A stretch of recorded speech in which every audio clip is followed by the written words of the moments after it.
Good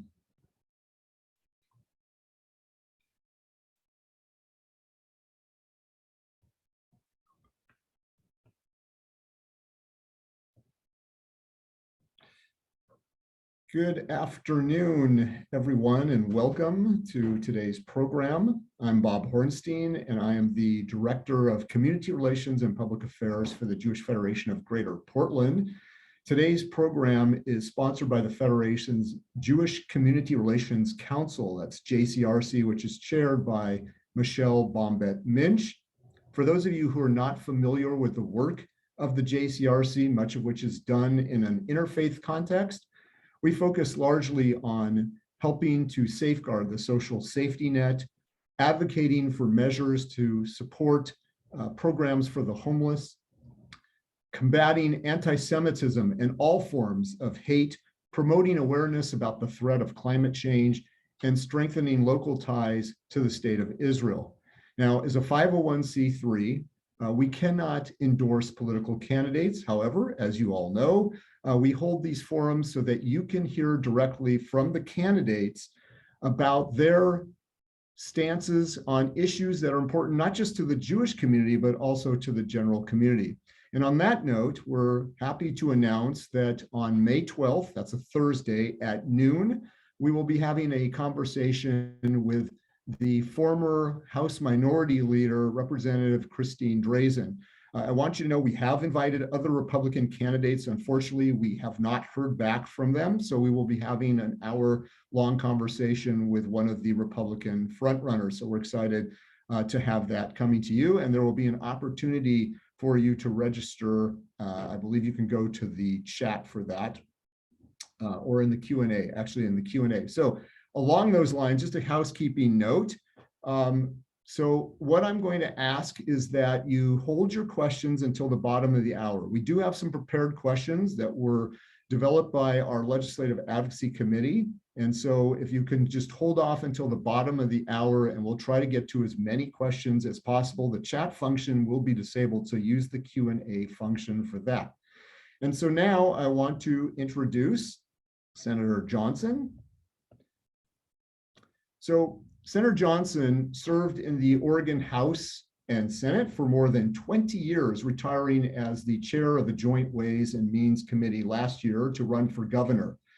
She has a well-earned reputation as a fierce advocate for her constituents, a fearless crusader for fiscal accountability, and as a no-nonsense maverick willing to buck convention to find bipartisan solutions, which is so badly needed right now. She's also been known as an independent-minded pro-jobs leader, proudly serving the working people of the Northwest Coast. She has described herself as, and I love this, an equal opportunity pisser-offer.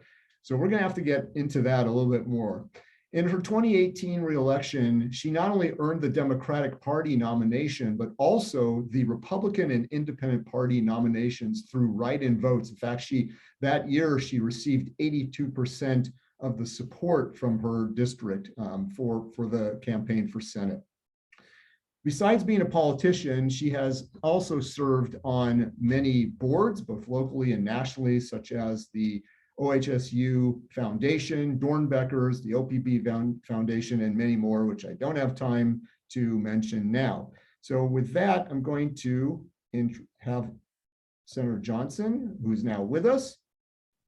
And so, Senator Johnson, we're going to start off by asking you in the next, say, 8 to 10 minutes to talk generally about your priorities as governor.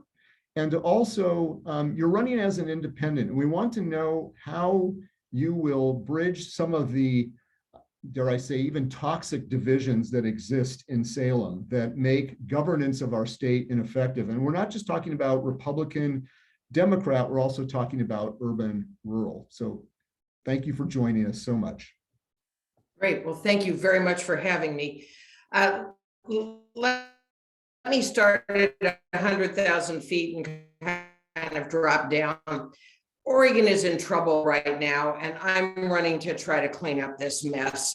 Politics are we've left the people behind. And I think now more than ever, there is a clarion call for change, big, bold, radical change. This is the first time in 100 years in Oregon that there has been a non-affiliated. I spoke at Jerry Frank's memorial service yesterday, and I wore my little Uncle Julius pin. The last time that I talked to Jerry, he reminded me that it was his Uncle Julius that was elected governor as a non-affiliated candidate, who garnered more votes than the Republican and the Democrat combined. When Jerry and I were talking about this issue, he took my hand and he said, if Uncle Julius can do it, so can you. And I said, you're damn right I can. And so that's where we are. People want this change. Now, folks might look at me and say at my age and with 20 years of legislative tail dragging around behind me, that I am an imperfect, maybe even improbable vessel to create this change. I would submit that that's exactly who I am, and that's exactly what I am. I'm running to put people back in charge, not the two parties or the loudest, most extreme voices. The two parties are no longer the solution to our problem. I believe they are the problem. As an independent governor loyal only to the people of Oregon, I would have the opportunity to lead with the best ideas from both parties. No contest has ever been fairly refereed by one of the participants. So let's be honest, I think Oregon's serious problems, you can just tick them off. The affordability of houses, homelessness and crime in our streets, failing schools, government that fails to show up when people need it the most. Those are big, big problems. 18% of Oregonians are satisfied with the direction that we're headed. 18%, that's all. And so I think we're not going to solve these problems without the kind of big, bold change in leadership and style of politics that my candidacy represents. I don't think that there's a bigger change that Oregon can make this year than to elect a governor loyal only to the people of Oregon and placed on the ballot by the power of people's signatures, not brought there by either political party. So you've asked about what my priorities would be. First, I think we need to get a hold of the homelessness crisis and rising crime, starting here in Portland. But these are problems across our entire state. I represented Tillamook, Clatsop, Columbia. Uh-oh.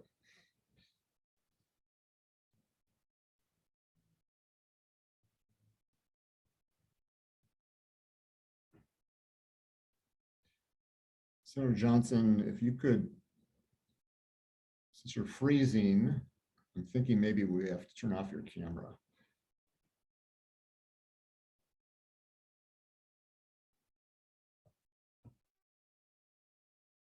Can you hear me even? Yeah, you're freezing. So if it continues, you may have to turn off your camera, which is not ideal, but it may be better that way. Okay, I just sent somebody out to try to troubleshoot this and get the other computers that are in this office where I am turned off. So bear with me for just a second, and then I'm happy to turn off the screen. Let's try that for a minute and see how that goes. Okay. So now I've lost my train of thought slightly. Let me just gather it. I was talking about getting homeless, dealing with the homeless crisis. We've got to get people off the streets and into shelters and ending the tent cities that are so blatantly unsafe and inhumane. I think we need to fix our schools. They're failing too many kids. But I want to go back to the homeless for just a second, though, because I think it's important at this juncture to say, I believe the Democrats are right in saying that we need compassion and housing and services. I believe the Republicans are right that we need accountability, personal responsibility, and no more tent cities. There are lots of solutions. We can come back and talk about homelessness at greater length later. So let me continue to move on. Second, I think we've got to fix our schools. We're failing too many of our kids. We've lowered standards. I would advocate for higher standards. We have one of the worst graduation rates in the nation, and we have to turn this around. We need to make Oregon more affordable, especially for people living paycheck to paycheck. The cost of housing for people is especially concerning. In my opinion, we have a housing affordability crisis because we have a housing supply crisis. We need to increase the supply of housing to control the cost. The other issues that are very loom large for me are we need to value jobs and job creators again. We need to put economic development back on our agenda. And finally, we have to get our well-fed government to show up when they're needed. We can't make promises that we don't deliver on. So those are pretty much the high level objectives that I would have. I think only an independent governor loyal to the people of Oregon can deal with this growing extremism. This fight needs a referee, as I already said. No contest can be fairly adjudicated by individual participants. So I'll start anywhere you'd like with any of those, but that's pretty much the agenda. I'll go wherever you take me, Mr. Ornstein. Sure. Okay. So first of all, I just want to let people know, I know some people came on a little bit late. So Senator Johnson's having a little bit of internet instability. We've all experienced that before. So right now we're asking her to keep her microphone off, her video off so that she comes in more clearly. Also, we've asked that you hold your questions in the Q&A until the bottom of the hour, at least, because we do have some prepared questions. So please respect that so that we can get to as many, because otherwise we won't be able to see all of them because they'll start to pile up very quickly. Okay, with that, so I'm glad you mentioned the whole affordable housing and homelessness. You recently met with our United in Spirit Interfaith Coalition, which has been working to support approaches that we believe will make realistic progress on this growing problem. So as governor, what would you be able to do to help, I don't want to say exclusively the Portland metro area, because we know the homeless crisis is also in other cities in the state, but what would you do to start making some real progress as governor? And again, you mentioned affordable housing. What steps could you take to encourage the development of more affordable housing? Sure. I got sort of sidetracked by the internet problems that we had, and I should have opened my remarks by thanking all of the participants in today's conversation for doing this at noon. I know that it's Passover, and this evening people will have things to do with their families and at home, so I just want to acknowledge that and thank you for making the noontime accommodation. One of the things I think we need to do is to take a look at our land use situation. All of us have valued Senate Bill 100 that was a unique to Oregon architecture to try to protect farm and forest land. We may be at a juncture in this state where the strictures need to be reviewed. I recently had the opportunity to speak with the manager of the Intel plant here in Oregon and asked him what could have been done to keep the biggest tree in our Silicon forest from sprouting roots in Ohio and leaving Oregon. And the answer was, and I'm paraphrasing for brevity, the state could have asked what the customer needed. And what the customer needed in that instance was additional land. And so while I think all of us have valued our land use architecture, it may be time to take a look at how constraining it is, because if it is in fact pricing people out of the bedrock of formulating wealth for families, i.e. being able to afford a house, much less to just buy shelter, I think we've got a problem. And so I am very amenable to having the conversation about what do we do here. I think the fundamental thing is government needs to stop making it worse. And in many cases, we have done that. We've made it so expensive to build housing. Conditions have been added to the construction of housing by the legislature. I think it takes an independent governor to bring the developers and the community together and try to find out what do they need to make it succeed, to have success in developing housing.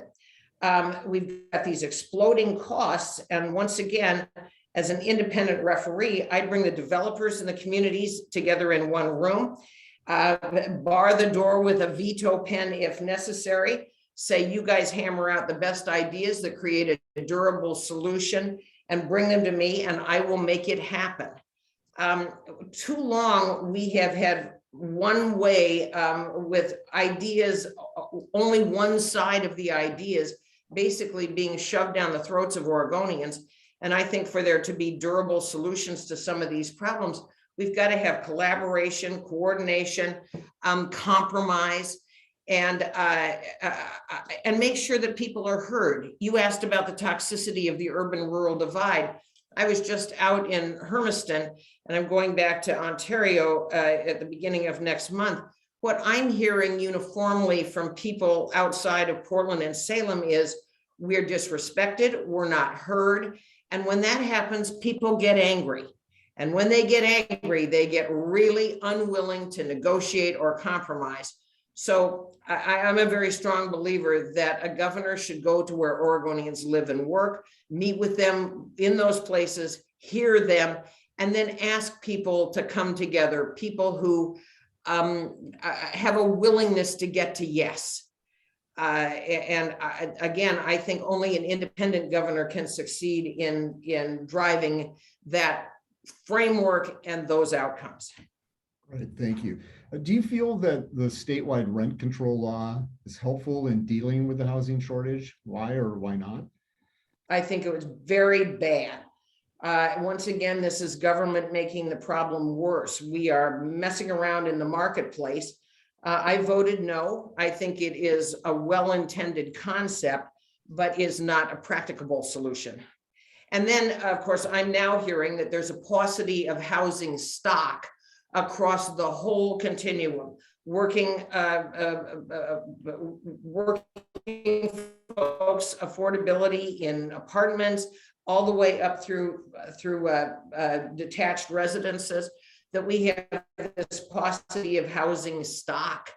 And I certainly do not think that statewide rent control helps that. Many of the landlords, after being tortured by the legislature, are saying, why should I have this kind of risk, put capital at risk and be this vulnerable to the vicissitudes of legislation? And they're stepping out of the marketplace. And one can hardly blame them when we've made it so difficult to be a landlord. So I absolutely believe that statewide rent control is not helpful. Okay, thank you. So let's switch gears now. Unfortunately, we've been spending a lot of time combating anti-Semitism and educating about anti-Semitism. I've been doing a lot of workshops for different groups, including government groups, because we know from surveys that have been done in the last year or two that too many Americans don't even understand what anti-Semitism is, let alone that it's a rising problem. So unfortunately, Oregon has had a history of racism and anti-Semitism, and FBI hate crime statistics indicate that that Jews are consistently the most targeted religious community in the United States. And we also know, by the way, that hate crimes are underreported, which is concerning. In 2020, the Anti-Defamation League tabulated over 2,000 reported anti-Semitic incidents throughout the country, which was the third highest year on record since they began tracking these statistics in 1979. Locally, we know that our institutions are vulnerable targets. And our community, our Jewish community, has made enormous investments in institutional security over the past few years. So the question is, how will you counter the rise in hate crimes, not just against our community, but against religious minorities and racial minorities? And what steps will you take to be an ally and a partner with the Jewish community around security issues? Sure. Let me start by saying I doubt that anybody will come in front of you and fail to condemn anti-Semitism. But it begs the question, what are you going to do about it?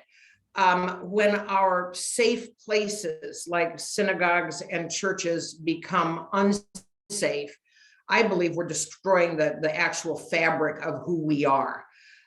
There should be moral outrage that is measured in our actions. I voted to strengthen hate crimes laws, but I think practically we would need to have more resources to investigate these, which means more money into OSP's forensic investigation. We need more cops. I believe that we need to elevate these crimes to a higher degree of criminality, and then get the DA, get the investigations to happen, get the DA to indict and prosecute to the fullest extent. And I would certainly consider myself as an ally and a partner of the Jewish community around these security issues. I think eventually we need to talk about additional laws that strengthen domestic terrorism laws. I'm totally open to that idea. We need to protect free speech, but simultaneously protect security and the peace.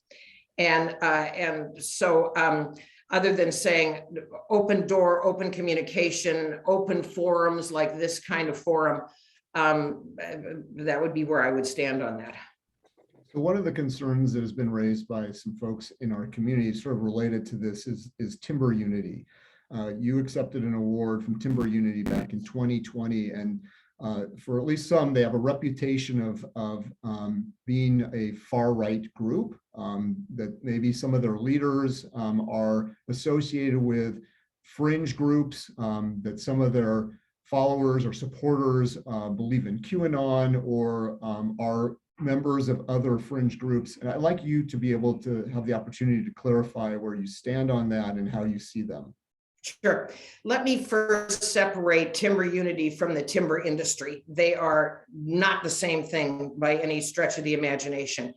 Timber Unity, at least the Timber Unity that I know, was a reaction to a bill that would have thrown a lot of people dependent on natural resource economies out of work. I know these people. These were my constituents for 2 decades. And so that's the Timber Unity that I understood. I got an award for standing up for rural jobs and rural communities and to my opposition to House Bill 2020. And we can talk about that later. My opposition to that bill has branded me a climate denier, which is absolute BS.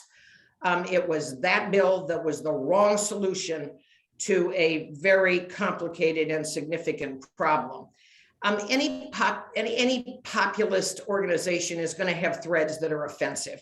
And I will absolutely and without reservation condemn that. I do condemn that. So again, I'll go back to the theory that Timber Unity was formed to protect rural jobs. And if there are individuals as Timber Unity morphs and changes, and I'm not close to them, so I don't understand exactly where they are right this second. But if there are individuals who have espoused or done bigoted things, I flatly condemn it. I don't, however, think that it's fair to lump rural people together as bigots. You show me bigotry and I'll stand up to it. Protecting rural jobs is one thing. I'm not going to condemn all rural people as bigots, but the Timber Unity that I accepted the award from was formed in response to House Bill 2020. Okay, thank you for that clarification. So let's talk about Israel. Our community is very interested in cultivating a strong relationship with Israel. Do you believe that Oregon could benefit from collaboration with the state of Israel in areas such as water, agriculture, high-tech, biotech, cybersecurity? And if so, what would you do as governor to encourage a more formalized partnership with Israel? Sure. Let me answer your first question. All of those: water, ag, high-tech, biotech, cybersecurity. Yes, yes, yes, and yes. And day before yesterday, I had the opportunity to have breakfast with Steve Schneider, who's a longtime friend and the political director of AIPAC. And we were talking about this. And one of the things that we discussed was going to Israel. I am a strong believer in seeing people where they live and work on the ground and listening to them. I would be very interested in going to Israel, and I would look to all of you to help me have an itinerary that is the most useful. I have a not sophisticated understanding of all of the possibilities for collaboration that you just mentioned, but I certainly know that Israel is an economic high energy hub, pioneering a lot of things in biomedical. And I would lead a delegation to Israel and look to you to help populate the delegation. Well, should you be elected, we will definitely take you up on that. A related question, are you familiar with the BDS movement? That's the boycott, divestment, sanctions movement. So boycotting, for example, Israeli academics at universities. Let me just run ahead of you. I reject all of that. I strongly oppose it. Now I should let you finish your question. That was pretty rude.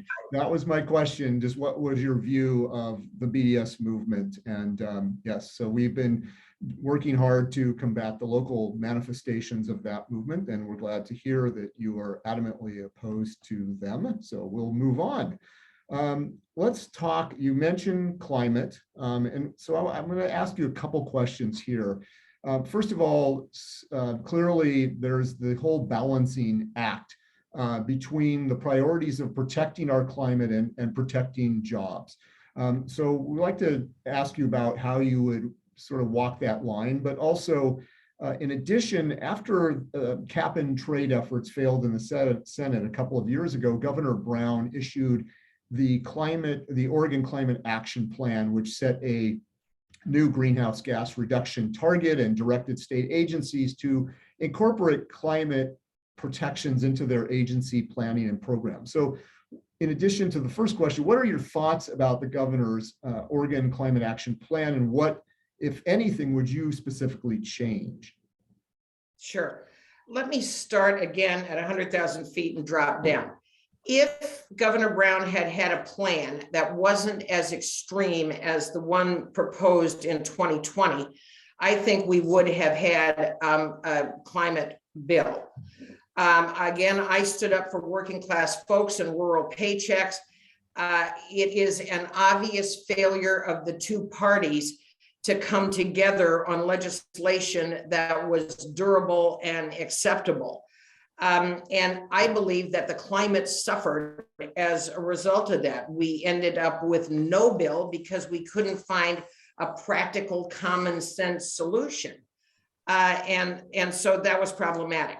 Also, as a former legislator, and this would be a lesson that I would take with me to the governor's office, as a former legislator, there's something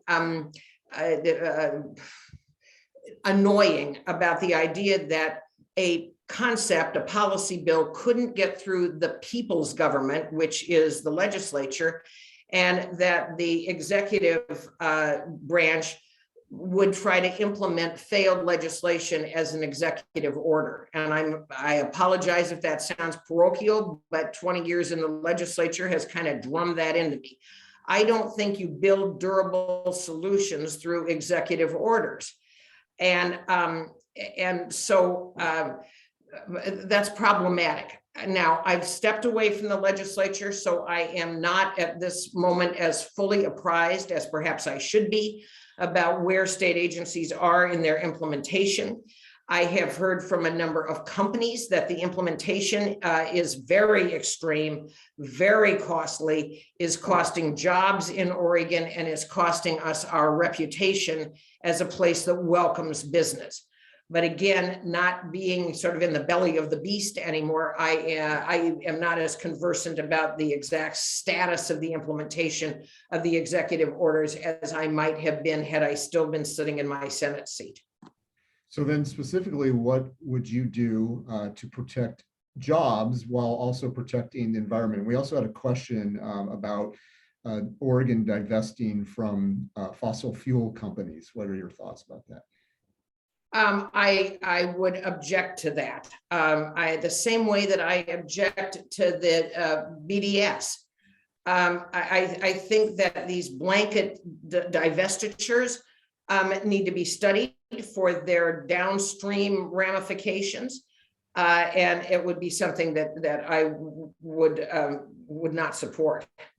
But let me go back to talking about what I think is so unique about Oregon, and that is our ability to deal with climate through better management of our forests. I believe that we can put people back to work in the woods.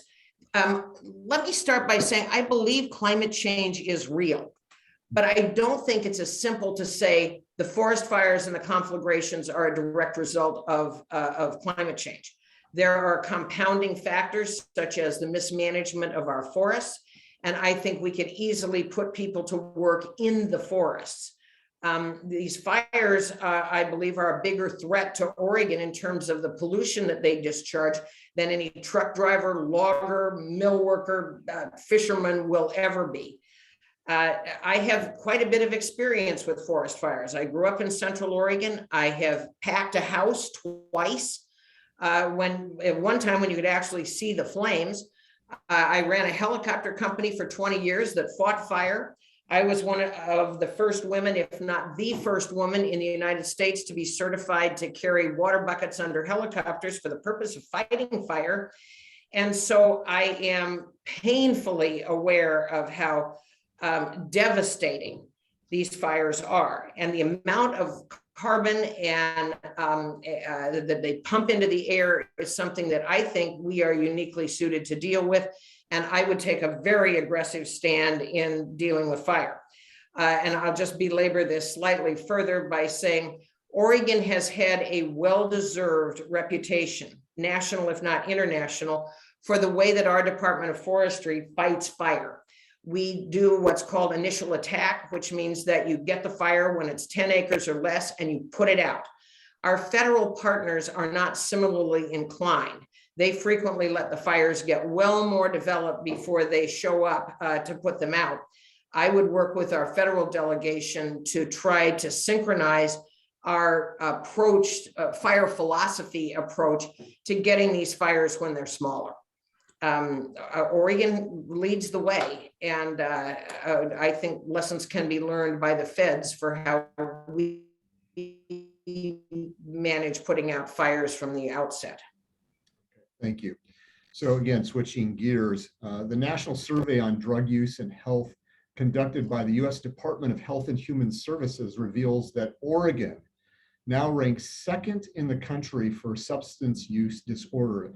18% of Oregonians suffer from addiction to either alcohol and/or drugs.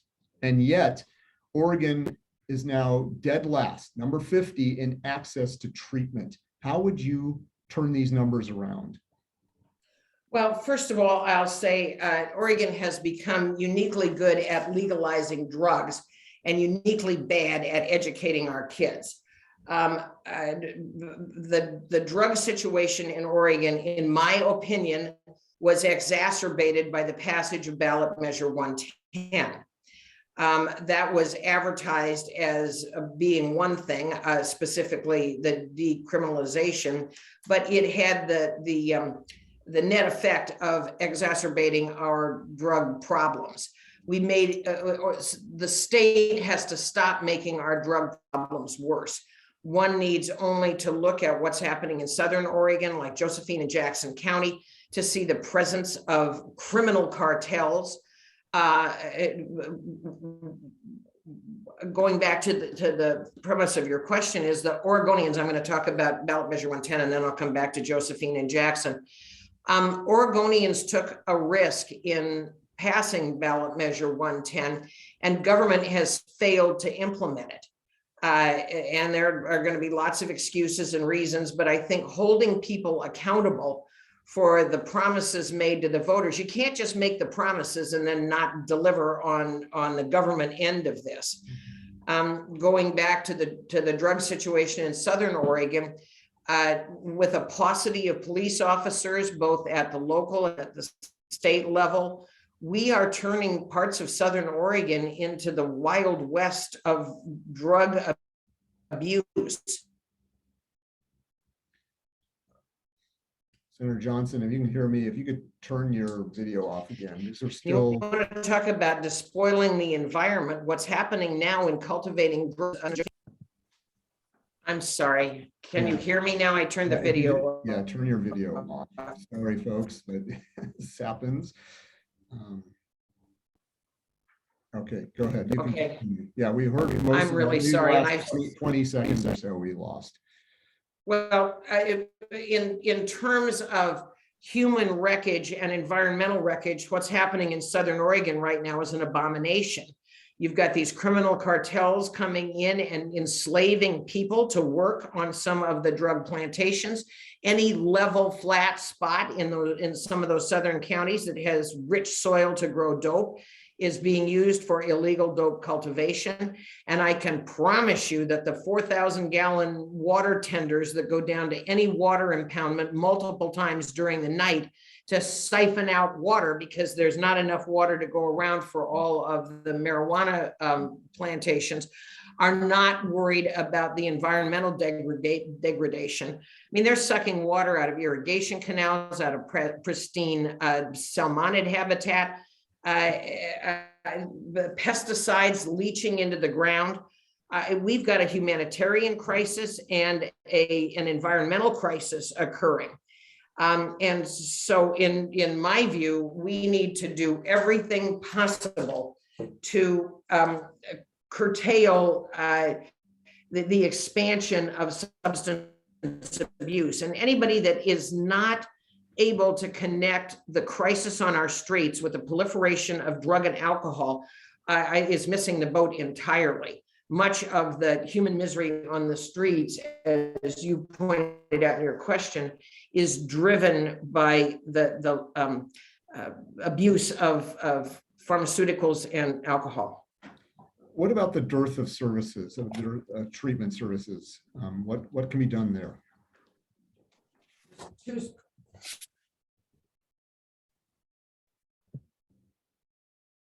Senator Johnson? Whoops, now you are muted. So what about services? I'm sorry, can you hear me, Mr. Hornstein? Yes, I can hear you now. Okay, what happened is they came and swapped out computers right in the middle of me talking. And I got a little bit lost in your question, having them grab one computer, bring me another one. I still don't know if you can see me, and I'll try to turn the camera back on. Yeah, at the moment we can't see you, we can hear you fine. Okay, just yeah. If you can ask him to start the video. Could you, Rachel, can you start the video? Okay, just 2 seconds. Yeah. Okay, we got you back. Okay, now it looks like I'm back. All right. So the dearth of treatment services, can you talk about that? Is it more funding? What's the solution? Let me just repeat what I think you asked me. This computer switch out kind of got me off my game. I think you asked me about the dearth of services. Right. Well, I talked to a lot of people who have been paying their taxes in the last couple of days. And one of the questions that they ask is, we're happy to pay a little extra to assist people in need. But so far, there has not been a demonstration of a lot of services, particularly on the ground services. When Oregon made the move to move more to community-based services than state-based services, the legislature failed to show up by building those community services. So it's not just the bricks and mortar of building those, but we've got to find the staff to work them. And they have to be demonstrated as efficacious. And right now, I'm hearing from every level of healthcare provision about the paucity of available workers. It's going to be up to the state to do the capital construction if we need to do capital construction, and then populate these facilities with competent professionals. And then I believe a call to come back in and audit and say, have we moved the dial on addiction? Are we doing what we promised we would do, or are we creating another giant bureaucracy organized around trying to help people with substance abuse?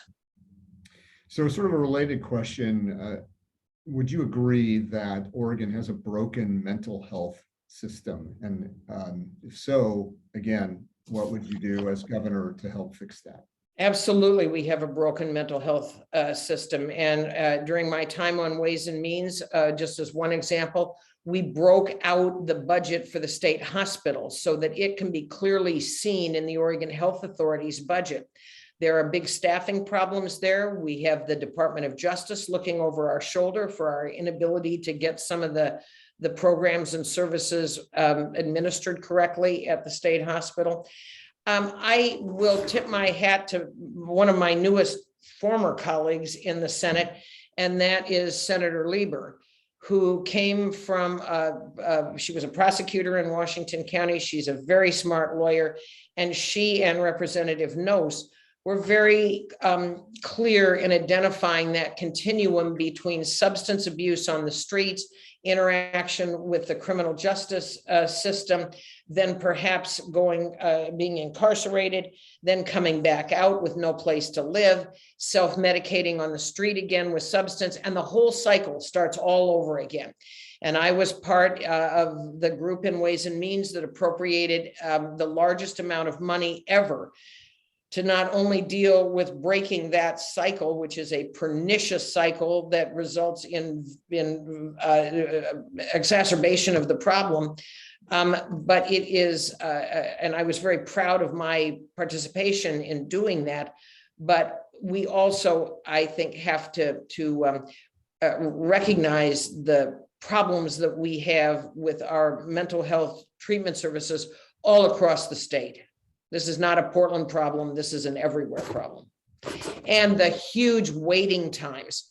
When someone finally hits rock bottom and admits that they would benefit from treatment, those people should not have to wait interminably in the chaos of the streets until we can find a spot for them. Absolutely. So the social safety net, social research has found that social determinants of health include, of course, stable housing, access to food, access to healthcare, assistance in navigating the healthcare system. But sadly, many low-income people, and particularly minorities, people of color, are impacted by the absence of these determinants and have higher levels of illness and mortality as a result. What strategies would you undertake if you were governor to improve these outcomes?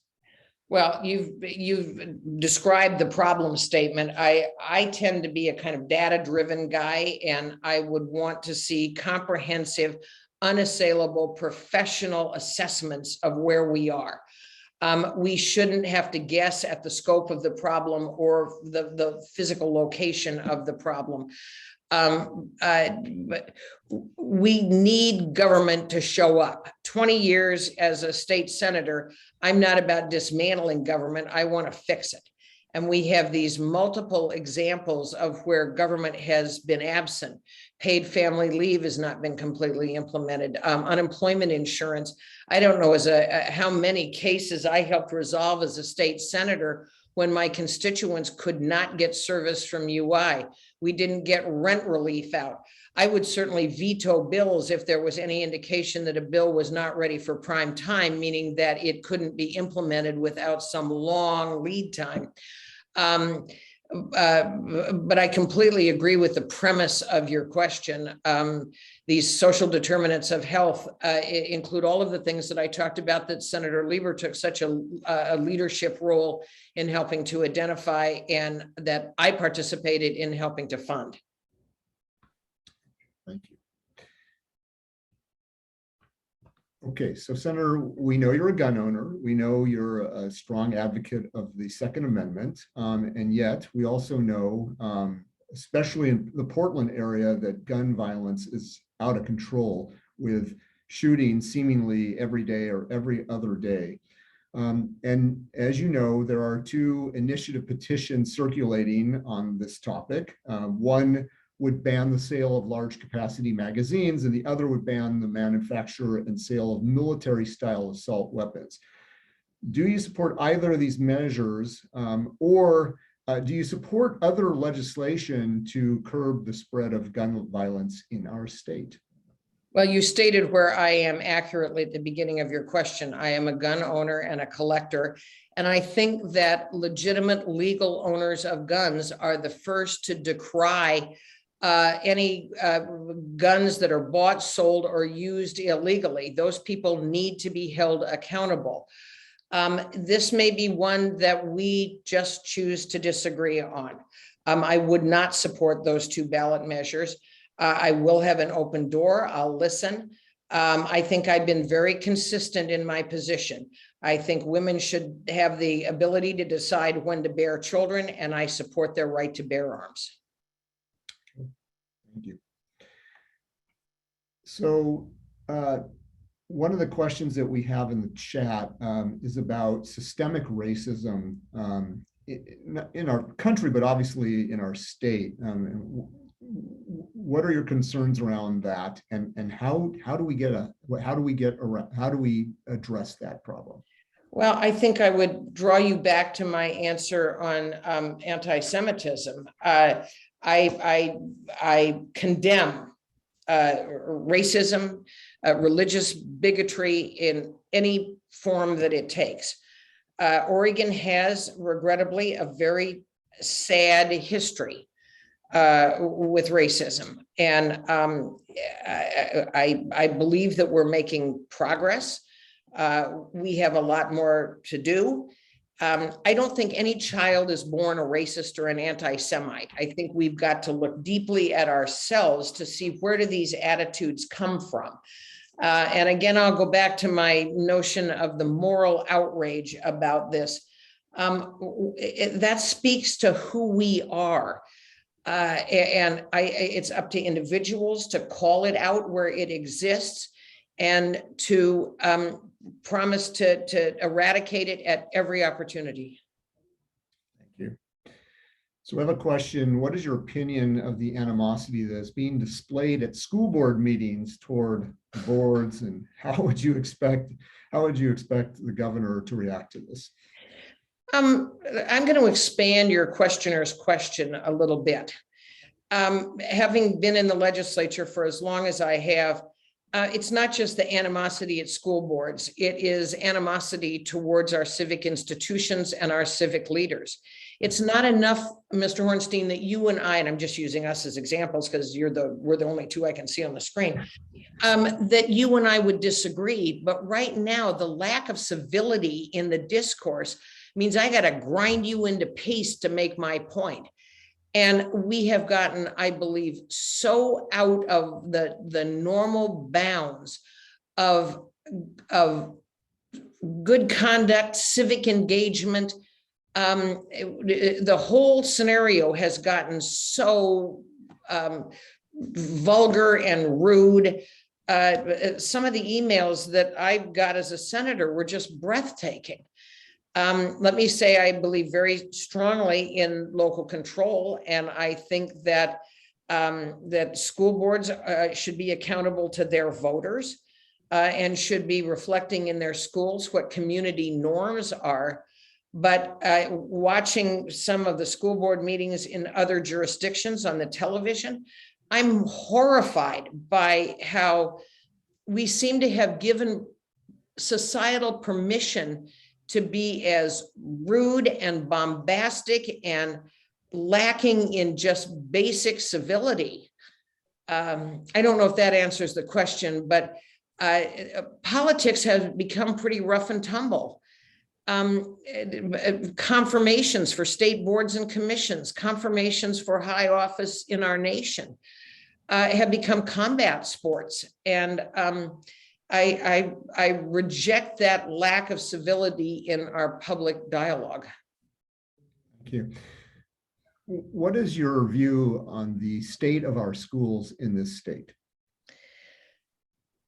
Well, the state of our schools, you're asking me to lay a kind of blanket solution on what I think are individual school districts, individual school problems. There are those frontier schools. I just had a chat with a guy out in Harney County talking about the fact that they've been on a 4-day school week for a long time due to the paucity of funding. I know that we passed the very controversial cat tax that was supposed to put more money into our school system. The business community was very split on that. There is a lot of antagonism towards the tax itself right now. I sat in some of the Ways and Means meetings when school funding was being discussed.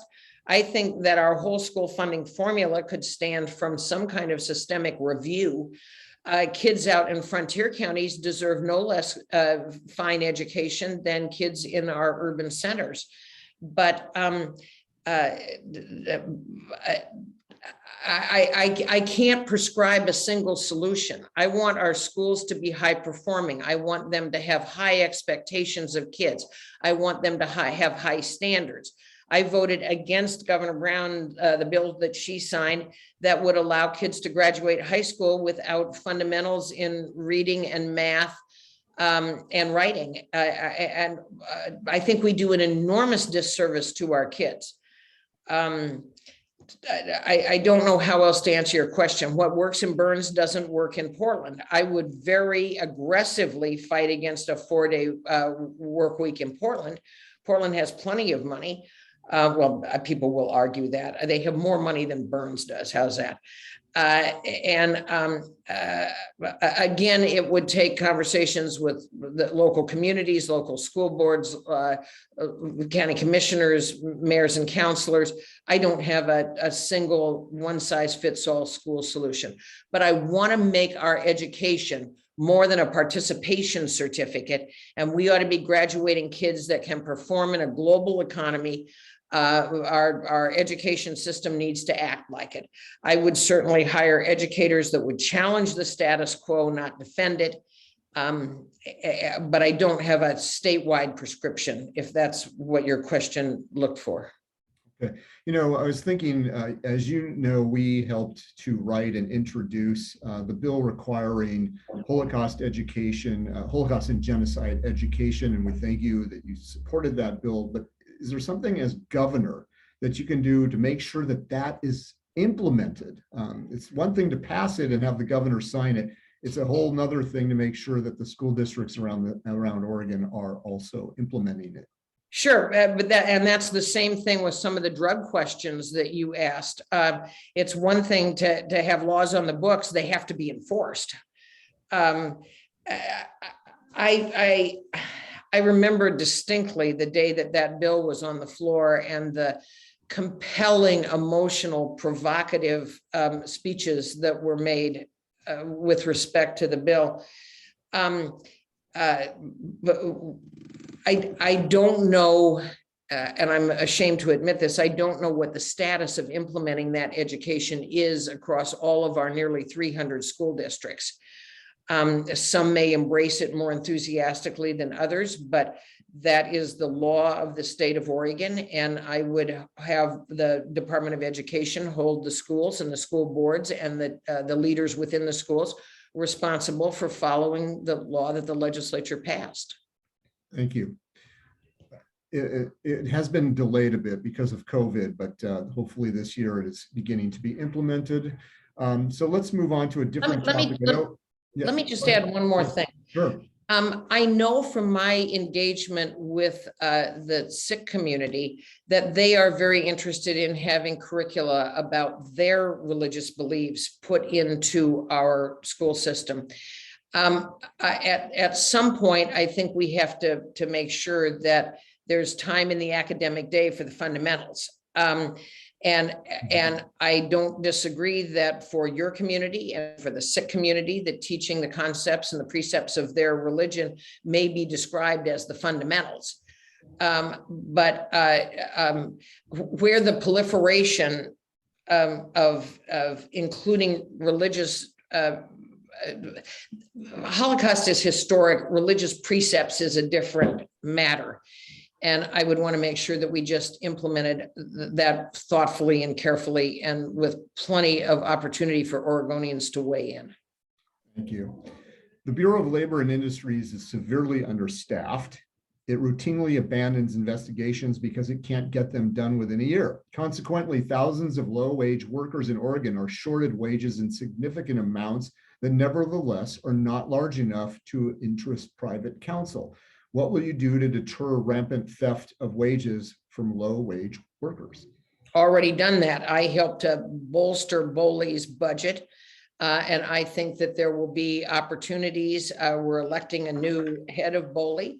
And I think there'll be opportunities to listen thoughtfully to what the new director says are their needs. I recognize and worked as a budget writer to remediate that problem. I'm very well aware of the fact that it exists, and it is repugnant that those low wage workers would get cheated out of wages for work performed.